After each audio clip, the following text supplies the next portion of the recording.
This is americasdemocrats.org, the weekly netcast for stand-up Democrats. I'm your host, Jim Cuddy. Elections have consequences, and the proof is the sudden impetus for a bipartisan immigration bill.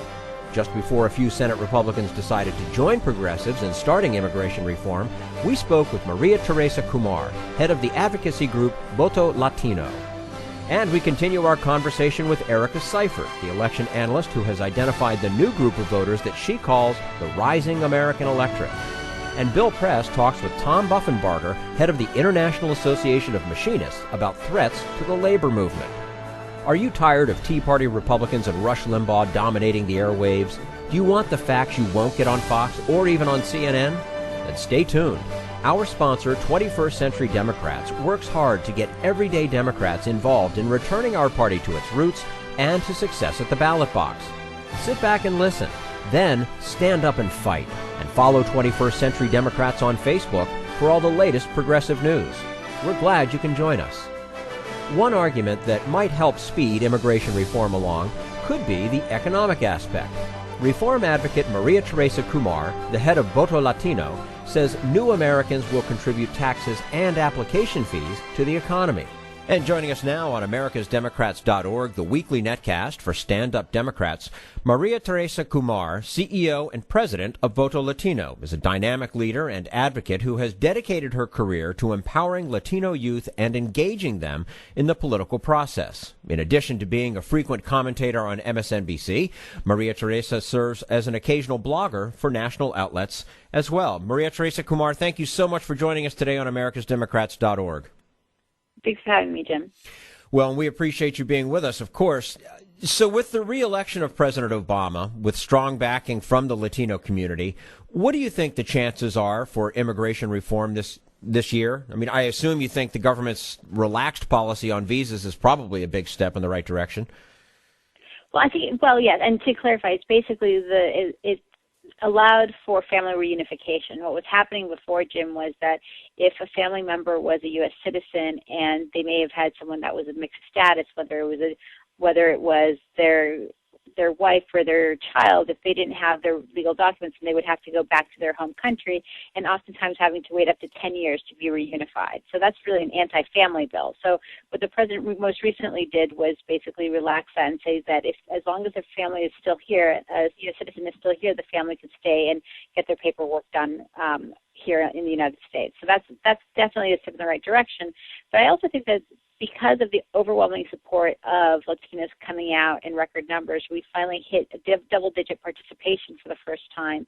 It also, I think, gave a pause to the Republicans when they realized that Latinos are no longer relegated just to the coast. They're no longer just in California, they're no longer just in New York, but they're finding themselves a powerful voice in places such as Virginia, Pennsylvania, Colorado, Arizona, Nevada, areas that were historically considered not necessarily swing states, if anything, red states. And so because of the growth in population in these different states, Republicans also are talking amongst themselves to pass some sort of immigration reform. My hope is that both parties see the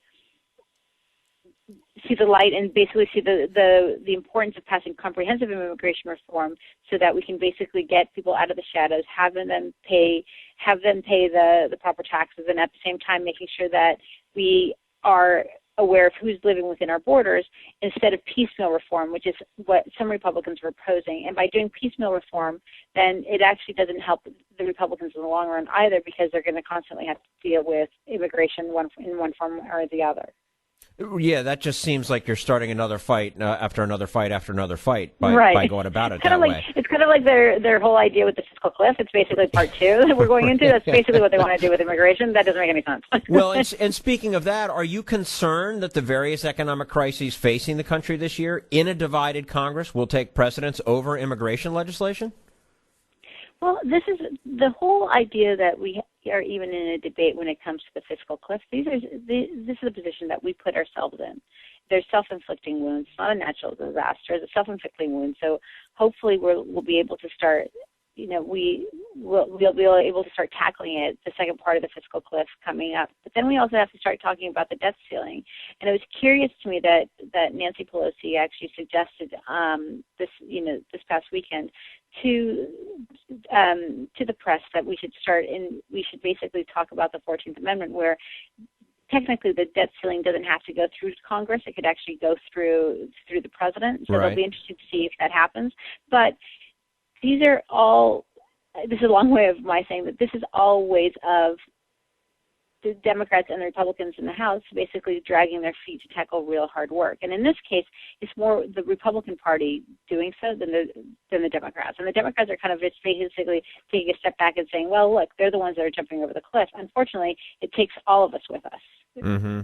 Yeah, absolutely. And until, I guess, everybody in Congress understands that, we're going to keep going around in circles. We're speaking with Maria Teresa Kumar, CEO and president of Voto Latino. The big immigration policy issues seem to be some form of amnesty, a path to citizenship, and maybe more immediately reforming the guest worker program. How would you rank them in order of importance, or must they kind of come all at once in a single package? Yeah, well, first, I don't think that amnesty is such a loaded word. These are, when we're talking about providing a pathway to citizenship, it should be to individuals that have been able to demonstrate that they've paid their taxes, that they don't have that they have a clean record, that they're willing to learn English, and that they've been able to demonstrate that they've been good citizens, with the exception of obviously not having overstaying their visa, which is about 60% of the cases. And I think when we start talking about comprehensive immigration reform, we also want to know who's living within our borders. But I think that a lot of folks don't realize that when we push for comprehensive immigration reform, we're also pushing for this very slight sliver of biometric reform, which basically saying is that it promotes every single person, regardless of citizenship or status, including American citizens, to have a biometric card on them, a national ID card. So that will be curious when we start getting into the weeds of the debate. How comfortable are Americans really when they say that they want comprehensive immigration reform, when it includes making sure that they have all their vitals are also in this big database? When we start talking about that, we want to move away from big government and big brother. That's an intrinsic cornerstone of comprehensive immigration reform. So that will be interesting to see that debate. Yeah, then all of a sudden the public becomes more informed of what we're actually talking about, because a lot of times, what you read in the papers is only the part of the story, and that's all folks really seem to know. And once again, we're going round and round in circles. Right. Well, and I think people will they'll become less. It depends on what side of what side of the spectrum we are, but I think people will become more apprehensive when they start learning more of the details of what does immigration reform mean. And that's going to be, and that national ID card is going to be part of practically any part of immigration reform. You can guarantee it, because more people want to make sure that the employers want to be able to protect themselves, because they don't want to get constantly raided. They also want to make sure that they are above the law as much as possible. Immigrants themselves that are undocumented, they're going to feel fine having some sort of national ID card, because that's part of their experience.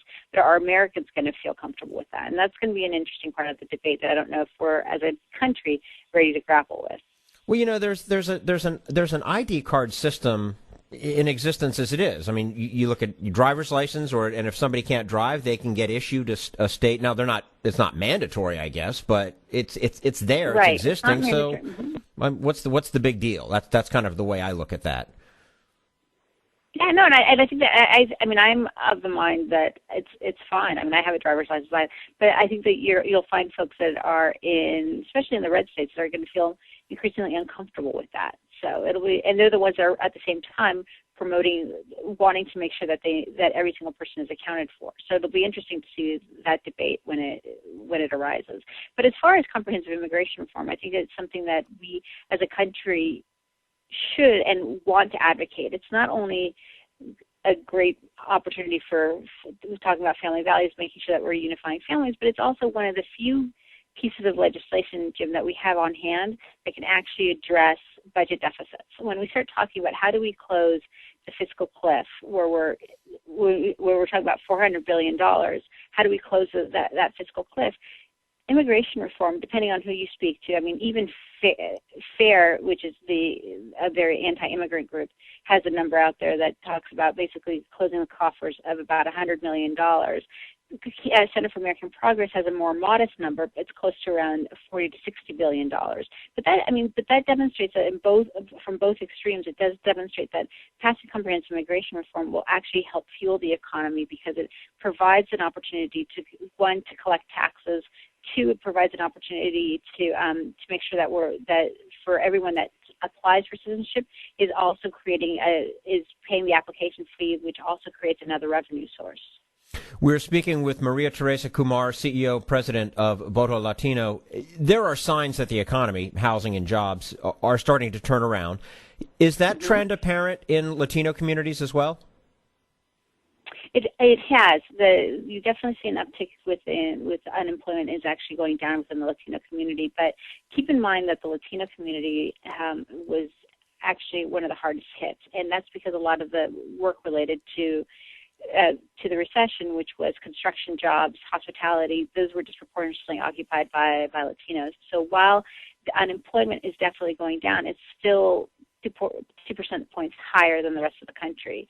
And what's curious, when you start looking at young people ages 18 to 25, they actually have almost closer to double-digit unemployment. And that's in large part because these young people are unfortunately dropping out of school to go to work to help their parents, put food on the table. But at the same time, there's just very little jobs available for those young people, because they're now competing with older Americans who also have more experience and more skill sets. Sure. In the new Congress, there are 33 Latinos in the House and 3 in the Senate. There are 2 Latino governors. Who are the rising stars? And secondly, why are there more Republican Latino senators and governors than Democrats? That's a great question. I think that the Republican, I'll tackle the second one first. I think that the Republican Party has done a fantastic job of identifying talent and really opening the party to them, because there's so few of them. And so what they've done is they provide a great opportunity to train them and to make sure that they are joined early on in their careers into the ranks of the Republican Party. The Democrats, I could say, they have a harder time actually creating a solid pipeline. And part of it could be that there's just so many more of them, but also it could be that I think the Democrats have historically just not done very good leadership development, in my opinion. That said, there's an incredible group of rising stars on both sides, I would say. Obviously, a lot of folks mention Marco Rubio as a rising star, but then there's also the new senator from Texas, Ted Cruz, who's also a rising star within the Republican Party. Curious about both of them is that they're both Tea Party candidates, so it'll be interesting to see how extreme they'll be in the Senate together or not. As far as the Democrats rising stars, everybody has heard of Julian Castro, the mayor from San Antonio. I'm excited to see not just his career trajectory, but then his twin brother, who's joining the Congress for the first time this year, Joaquin Castro, to see where he goes and where his star takes him. And then we also have from California a congressman from Coachella who just met Mary Bono. He has a Harvard degree in medicine and also from public policy at the Kennedy School.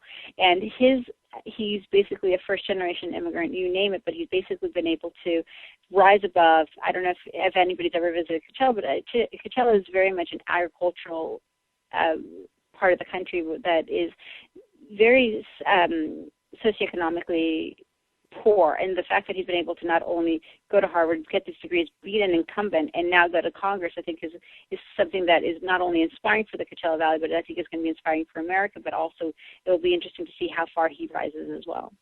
And somebody for the folks in the Latino community to look at and say, gosh, you know what, maybe I can do that. Yeah, absolutely. No, and I think that's what's exciting is that when we look at our leadership, so many few of our leaders actually, everybody, we always reminisce about Bill Clinton because Bill really pulled himself up from the bootstraps from Hope, Arkansas, and he was a symbol of what is possible of breaking down socioeconomic barriers in this country. And some of this new leadership that you're finding among the Latino community is very much that. Most of them come from immigrant roots, and they are an aspiration for and role models for a group of young Americans that don't see much of that within their own surroundings. Okay. Maria Teresa Kumar, CEO, President of Voto Latino, of course, a frequent commentator on MSNBC, joining us today on americasdemocrats.org. Maria Teresa, thank you so much for your time. We look forward to speaking with you again soon. Thank you so much, Jim. I appreciate it. All right, and this is americasdemocrats.org, the weekly netcast for stand-up Democrats.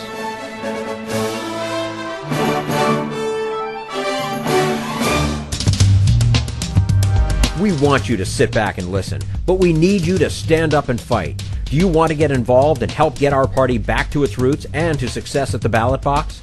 You can make your contribution to Democrats for America's Future and help us keep this show going and to elect Democrats who will stand up for democratic principles. Go to americasdemocrats.org and click on Donate at the top of the page. This is americasdemocrats.org, the weekly netcast for stand-up Democrats. Who is the rising American electorate? Election analyst Erica Seifert tells us they are young people, unmarried women, African Americans, and Latinos, the voters who re-elected President Obama. Her thoughts on the new coalition coming up. But right now, we turn to Jim Hightower, America's #1 populist, for his common sense commentary. The powers that be say that the bulk of America's middle-class manufacturing jobs are gone and won't be coming back. High-tech jobs are being outsourced too, as are accountants, lawyers, and some other professional positions. So where does this leave us? Grasping at straws, the most abundant of which are retail jobs. But wait, those aren't jobs, they're jobettes. Part-time, poverty pay, no benefits, lousy schedules, little training, and no advancement opportunity. Most big retail chains treat their employees as nothing but a drain on profits, not an asset to invest in.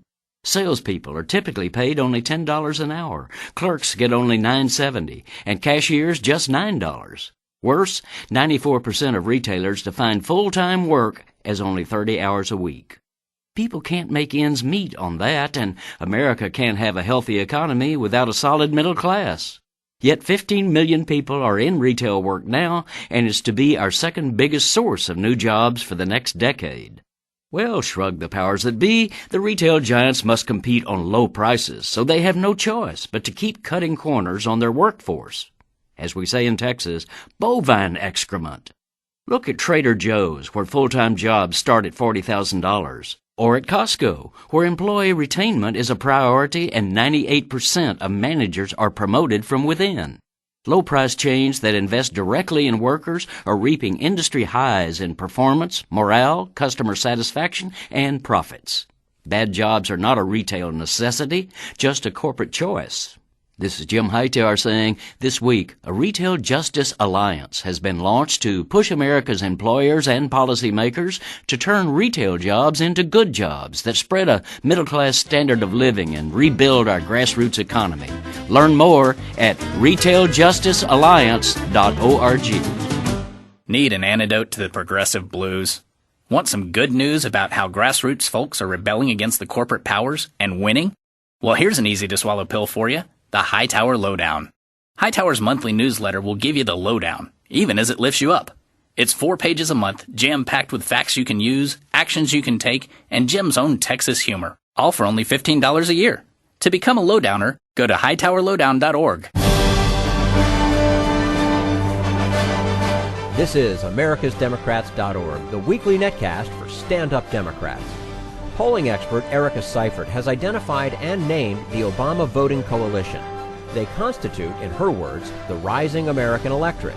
She analyzes the 2012 election and points out that not only does gerrymandering raise questions about how Congress functions, so does our tendency to live where our political friends live.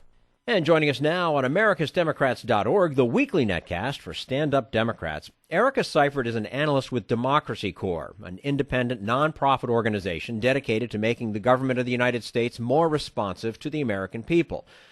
Democracy Corps was founded in 1999 by James Carville and Stanley Greenberg. And after the 2012 election, Democracy Corps issued a report describing a new political force, the rising American electorate. And Dr. Seifert is here to talk with us about that. Dr. Erica Seifert, thanks so much for joining us today on americasdemocrats.org. Thank you for having me. Now, your organization, Democracy Corps, has identified a group of voters, blacks, Hispanics, unmarried women, and young people, that was decisive in President Obama's re-election race. What kind of polling did you do to paint this portrait of a new American electorate? Yeah, I think that this is pretty critical to why so many pollsters got it wrong in 2012. So at Democracy Corps, I would say Stan Greenberg is probably the best in the business when it comes to polling. And so we have a robust methodology that includes a significant cell phone sample. We dial 30% of our sample on cell phones. And we also set strict dialing quotas. So we never accept an underrepresentative sample and then overweight these hard-to-reach populations that are included in the rising American electorate. But I guess I would say the other thing is that we listen, and we listen pretty hard. So over the last 4 years, we conducted multiple studies in which we oversampled Hispanics and unmarried women on our surveys, and we conducted countless focus groups among these demographic groups. And then over the last 2 years, we focused really closely on the voters we either lost or who dropped off in 2010 and had occasionally painful conversations with them. So we created our turnout model in 2011, which predicted that non-white voters, young people, and unmarried women would own a larger share of the vote in 2012. And then we spent all that time listening very hard to them on the economy in particular, but also on the state of American politics, inequality, and concerns for the social safety net. And I do think that that's why we were able to be as accurate as we were, but also why we were able to craft the right messages to speak to these voters in their own terms. It sounds like it was so much more involved in your research to figure out the best way to go about the polling, that there was less room for error, less room for being wrong. Is that fair to say? Yeah, I think that's about right. Yeah. Now, it's true though that the president actually did a little worse in 2012 than he did among these groups in 2008. And if so how does he pull off the victory?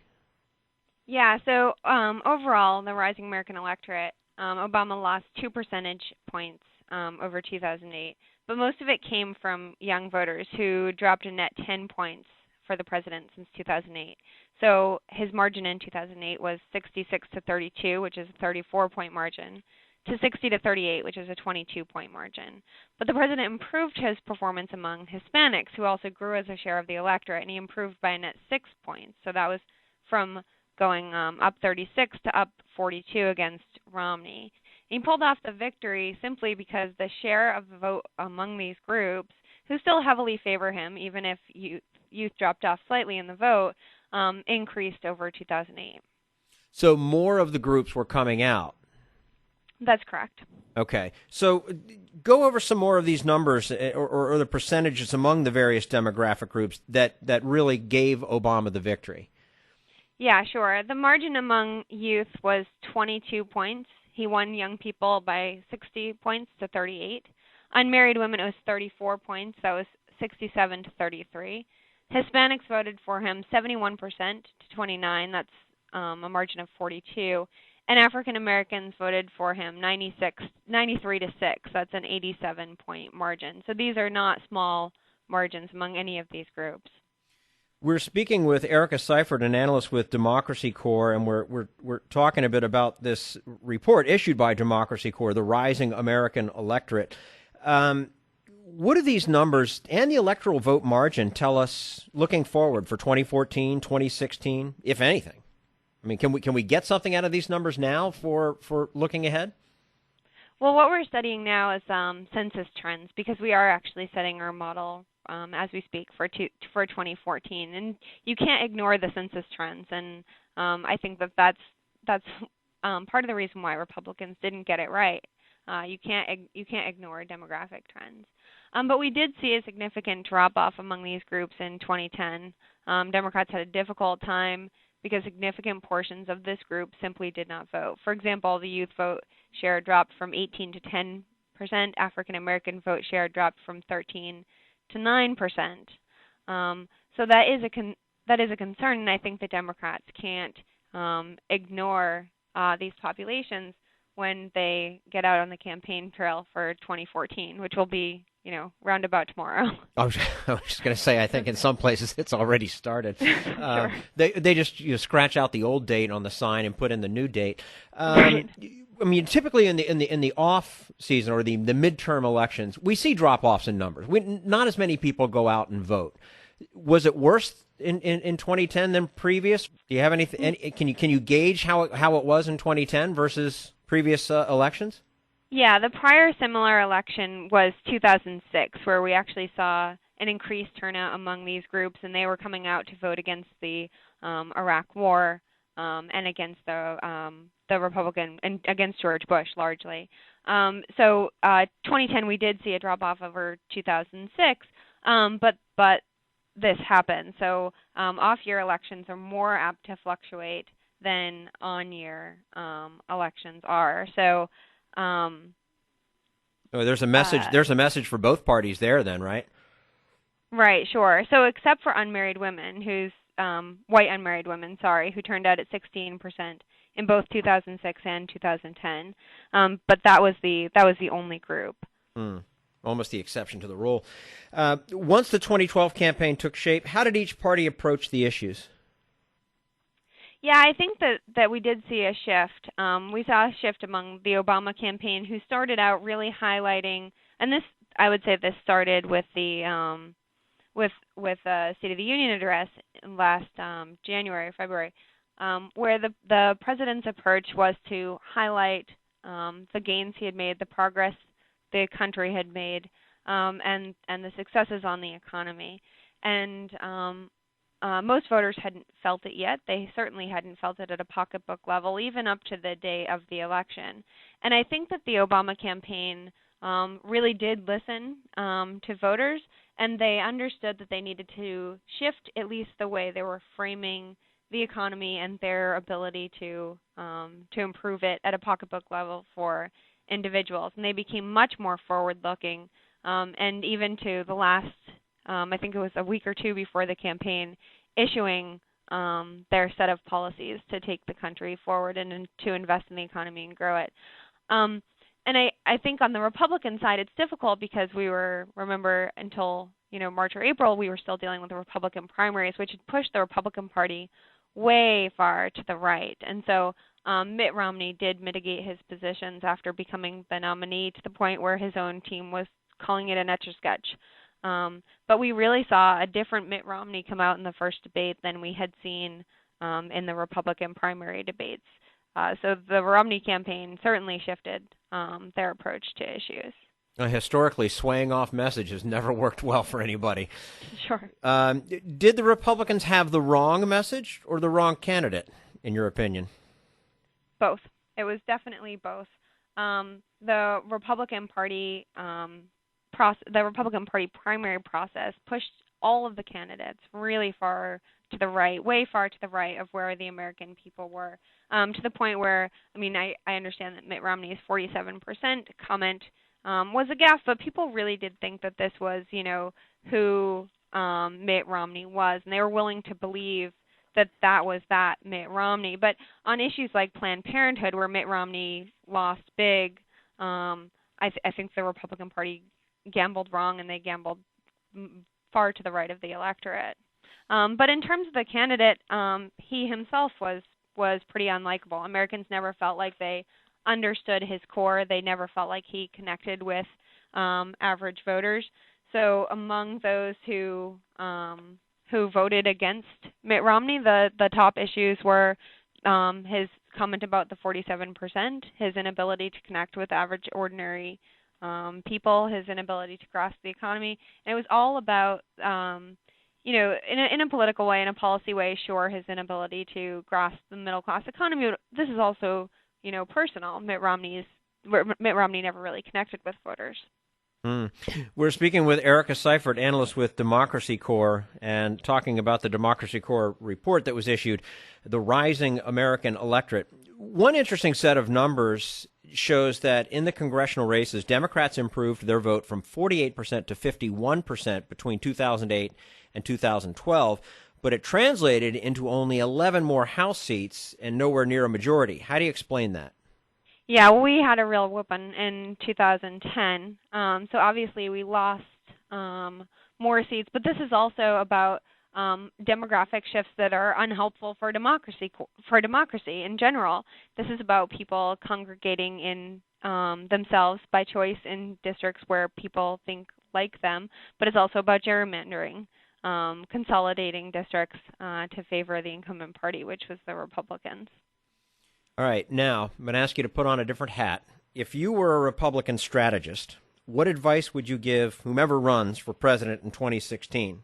And does it first depend on what happens in the 2014 midterm election? Yeah, I think it does. We actually issued our report after the 2010 election warning Republicans and the next Republican presidential candidate not to misread the mandate.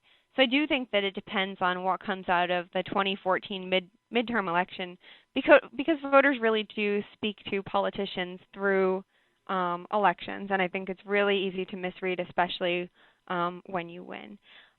For whomever runs for president in 2016, I think that Republicans campaign team needs to understand these shifting demographics, and they need to take it pretty seriously. And I've heard that a lot of Republican strategists are rethinking their positions on things like immigration, but I don't think that it's just about supporting the DREAM Act.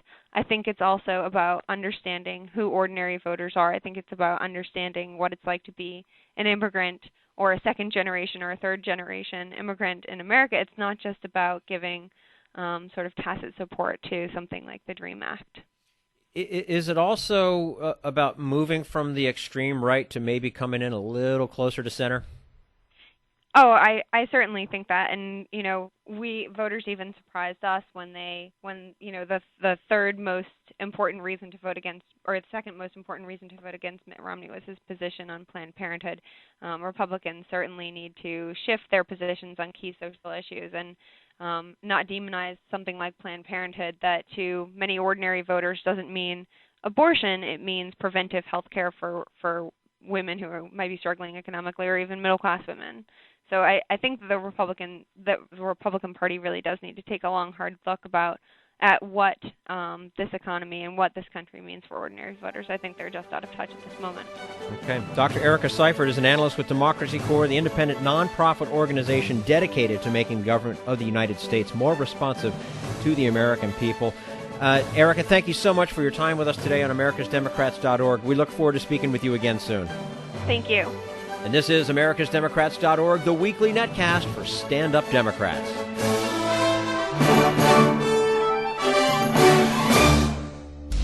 We want you to sit back and listen, but we need you to stand up and fight. Help get our party back to its roots and to success at the ballot box. Make your contribution to Democrats for America's Future to keep this show on the air and help elect stand-up Democrats. Go to americasdemocrats.org and click on Donate at the top of the page. This is americasdemocrats.org, the weekly netcast for stand-up Democrats. And now, Bill Press and his guest, Machinist Union President Tom Buffenbarger. Brought to you today, the show, by the International Association of Machinists, the good men and women under President Tom of the Machinist Union under President Tom Buffenbarger, sharpening America's edge for the global economy. You bet. You can find out more about their information by going to their website, goiam.org, or you could just ask the president of the Machinist Union if he happens to stop in the studio, which he has this morning. Hey, look at that. Hey, President Buffenbarger. Nice to see you this morning. Thanks. Good to be here, Bill, and a belated but a Happy New Year to you, and let's hope for a Thank you. Exciting year. You don't know how significant that is because we've been debating here all this month, Tom, about how late in the year you can say Happy New Year. And my rule is the first time you see your good friends in the new year, you say Happy New Year. That's right. So you and I have the same rule. And I've followed that as long as I can remember because People that I consider friends, people I don't even know. That everybody should expect a good year. Well, Dan has a brutal rule of January 4th. January 4th. That's the cutoff. Oh, no. Saying Happy New Year. If he believes in cutting it off, it should be January 6th, which is the Feast of the Circumcision. Well, there you go. I could extend it to that. That sounds like a good feast. I remember my lessons from school. How symbolic. All right. Many things I want to ask you about. I've got to start here. It's hard to follow that. This headline, and came last week. Headline, Union membership continues to slide, reporting that for last year, union membership was down 400,000. Still 14.3 million Americans belong to labor unions, but that's 11.3% of the workforce. In 2011, it was 11.8% of the workforce. So what's going on? It seems to me this is a time when men and women need the protection of labor unions more than ever, and yet they're not joining up. Well, it's not that they're not joining, Bill, because I know in the machinist and in other unions, they are having an experience with growth and members signing up. The problem that we can cite in this case is the result of the last couple of years of union bashing, especially upon public employees. Every time you turn around, somebody takes a shot at teachers, they take a shot at county and municipal workers, and we know what's happened in several states to try and break the unions. And so they've eliminated these positions. States like Wisconsin, states like Michigan, states like Indiana that believe in this idea of right to work. Well, it's right to work for less. Not only are there less union members, there's less wage increases, less wages, and it affects the quality of life in those states. And so there's a bigger battle brewing in America now to try and recapture and make people understand what the value of unions were. We haven't outlived our usefulness because, and some people have said that, especially some of the right-wing politicians. Right, you won all the gains you can, and so you don't need you. They don't need you so anymore. If they get rid of us, then all those gains go away too, and we're seeing that practiced every day now. And another factor, I guess, is the federal government is shrinking, right? Yes. With all these budget cuts, that means that money is not going out to programs. That means jobs are being lost. So those are union members who are disappearing. Right? Well, and Bill, it's not just as simple as the union jobs or the members or the employees. They may not belong to a union are disappearing. It's also the services those people performed, which are valuable in America, which provide a positive benefit to the economies of cities, counties, states, and certainly the federal government.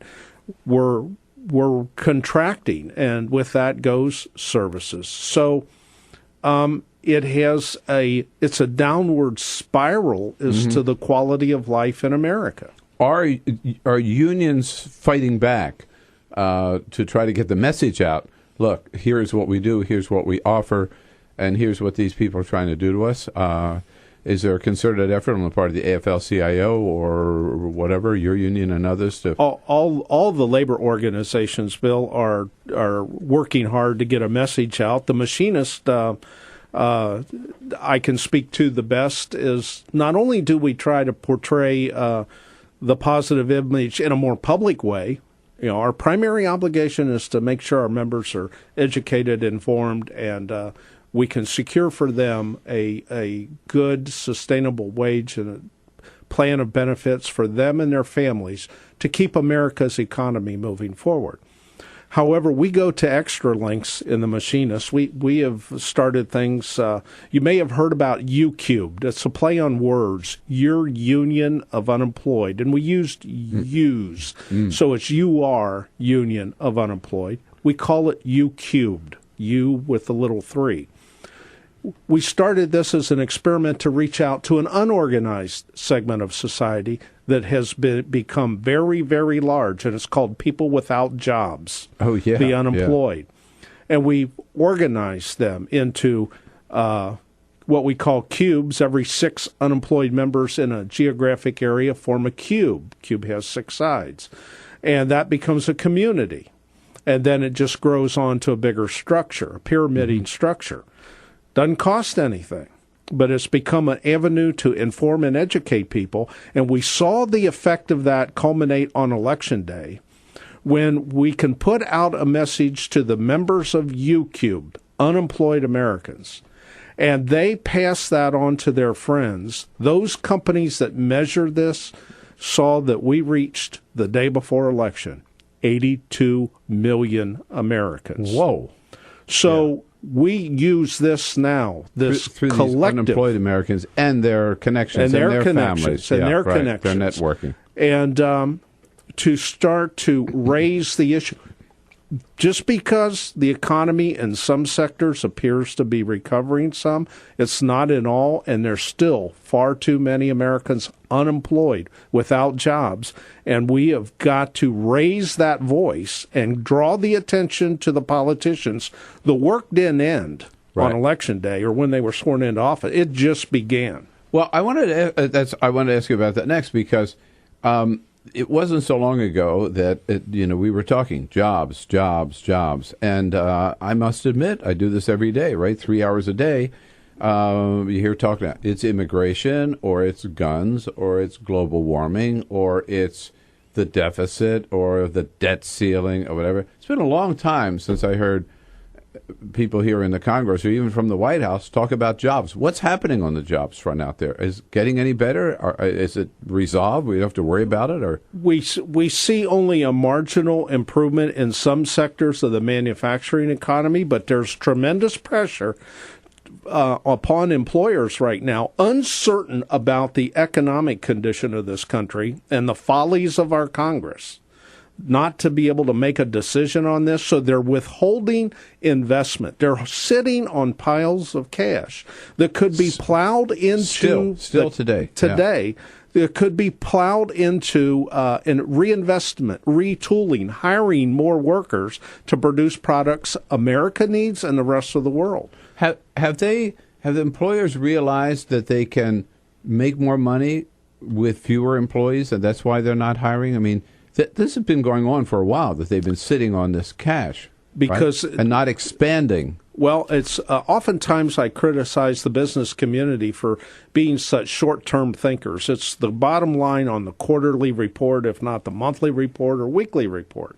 And long-term thinking, those who practice it have disappeared. Well, now this is one of the results of not being able to practice for the long term, or plan for the long term, is not knowing what the economic direction of our economy, of our government, of our programs is going to be. Much of that is rooted in what Congress approves as far as national policy and program. So if people are uncertain, just like we are and operate in our own households, you're not too quick to go out and make a big purchase or make a big investment. You're going to hold your dollars closer to your vest. Yeah, that's what's happening in America. So you're saying when the Congress extends a debt ceiling, for example, for only 3 months, or when they don't pass a budget, when they kick the sequester can down the road, all of this has a negative effect upon people's ability to plan and think through what they're going to do. Sequestration is very dangerous because it affects not just civilian jobs, it affects the quality and the readiness of our military and having the people able to respond to a situation at any time. If they were going to make the cuts then, and just so people know what to do. Don't keep kicking the can down the road. I would think this is not the time to make those cuts. I'm not proposing or advocating that. But the inability of Congress to act is just devastating to all of us trying to make our way through this country. Yeah, and we're going to be back into that soup, it looks like, in just a couple of weeks here at any rate. Your questions about the economy in general. We didn't get to the fact that the GDP fell. We were just reported yesterday. We'll get back to that with President Tom Buffenbarger, the machinist, when we come back. And your calls, comments, questions, complaints, whatever, welcome. at 866-55-PRESS or on Twitter at BP Show. On your radio and on current TV, this is the Bill Press Show. 12 minutes now before the top of the hour here on the Full Court Press this Thursday morning, January 31. Good to see you today. Honored to have in studio with us President Tom Buffenbarger of the Machinists Union. We're talking jobs, we're talking economy, and Tom, we have some listeners and viewers here on the phone. Wow, a couple of questions for you. You ready to go? I'm ready. Okay. Don, calling from up down in Tampa, Florida. Hey, Don, what do you say? Good morning. Hey, good morning, Bill. Thanks for taking my call. I was pretty concerned. You know, we have a Democratic president here the last 4 years now. And, you know, you've seen Michigan and you've seen Indiana both go right to work. And I was wondering if there's any plans that the AFL-CIO or the unions are going to have to, you know, I know it's hard to turn these states, but the direction of right to work, I've never seen a state go from right to work back to not right to work. And I was wondering if there's a plan that you know of in place, or what do we got to do, especially Michigan? That was a jaw dropper. All right, you got the right man, Don. Thanks for the call. I think he's right. I don't think states have ever reversed that decision. Don is right on. This is my man here who just asked that question. I've been vocal about this in the past with the AFL-CIO. I am sick and tired of defending what union workers do and contribute to this country, and watching these states and these governors and these legislatures want to take unions out of the picture, when in fact there are states we should be fighting to take back from right to work. And there are states that are vulnerable to this. And it's getting, no one union can accomplish this by itself, but I think if we are careful, if we do our job correct, there are states we should put the right to work committee on the defensive, and we should go back and take those states. Yeah, I mean, the best defense, right? A good offense. And go into some of these. Where would you start? Michigan? Nope. I don't want to tip my hand because we are having a conversation. But there are a couple of states that are vulnerable. Well, come back and tell us when you get that. Everybody will know by the time that hits. The people down there at the National Chamber of Commerce will just go, crazy. I love it. We want to be part of that campaign when you start. You got it. Yeah. No, absolutely. But thank you for that question. By the way, and that's the way to go. Yes. Go after these states. Don't keep playing catch up with these guys to try to defend it. Go out and make the case and say, and let's give the workers in the state the protection that they deserve. Absolutely. Don, good call. Sam's out in Chicago. Hello, Sam. Good morning to you. Good morning. Yeah. Good morning, Bill. Good morning, Tom. First off, I first time caller this year. Okay. Like to say Happy New Year to both of you. Thank you. I know it's late in the year. Second off, I am a proud 25-year IAM member, first off. Thank you. So, Tom, kudos to both of you. Kudos to Tom for being the IP. My biggest concern, being in charge of the largest automotive local in the country in regards to organizing, giving people a free choice to join, hands down, we will gain membership left and right. One of our biggest hurdles that we face on a day-to-day basis is lack of legislation to go after the employers that maliciously fire the spearheader of a campaign. Mm-hmm.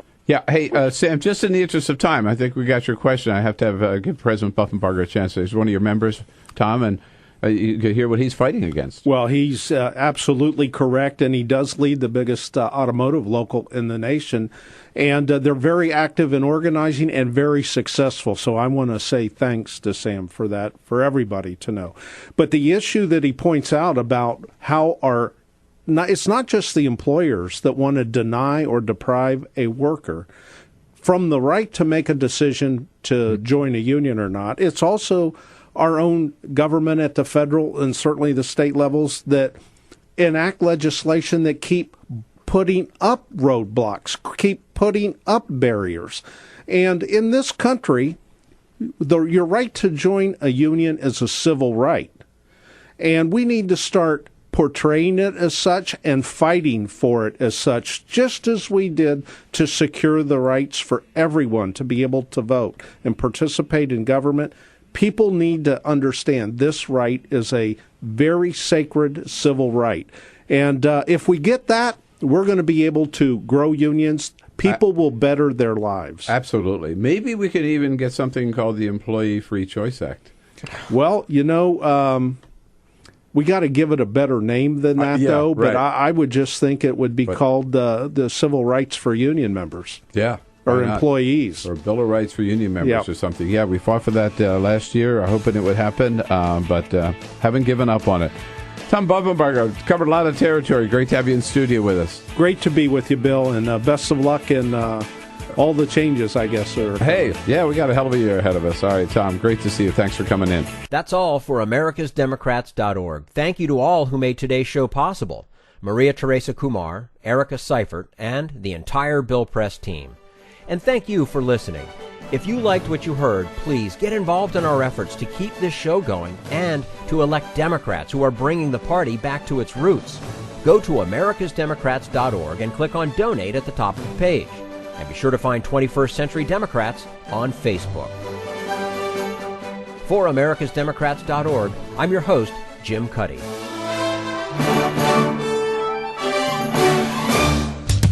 We want you to sit back and listen, but we need you to stand up and fight. Join us, support the show, and help elect Democrats who will stand up for democratic principles with your contribution today. Go to